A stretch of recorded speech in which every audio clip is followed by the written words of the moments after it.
सूरत जिले के कीम चार रास्ता के पास यूनियन बैंक में चोरी डकैती का मामला। पुलिस ने पकड़े गए 8 आरोपियों को चोरी वाली जगह ले आई और सबके सामने पंचनामा किया।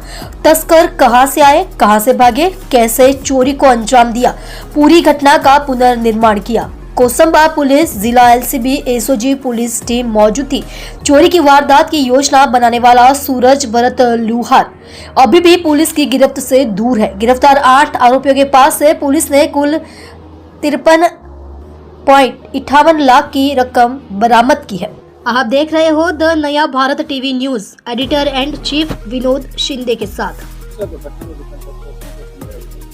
कोसंबा પોલીસ સ્ટેશન ગુના રજિસ્ટર નંબર 2187/24 ના કામે યુનિયન બેંક ઓફ ઇન્ડિયામાંથી 16/17ની રાત્રે લોકર તોડીને ઘરેણાની અને રોકડ રૂપિયાની ચોરી થઈ તે ગુનાના કામે 8 આરોપીને પકડવામાં આવેલ છે। તમામ આરોપીના 30 તારીખ સુધીના રિમાન્ડ મેળવવામાં આવે છે। એમાં આજે 6 આરોપીને સાથે રાખીને ગુનાની જગ્યાનું રિકન્સ્ટ્રક્શન પંચનામું નવા કાયદાના ઈ સેક્શન મુજબ કરવામાં આવેલ છે।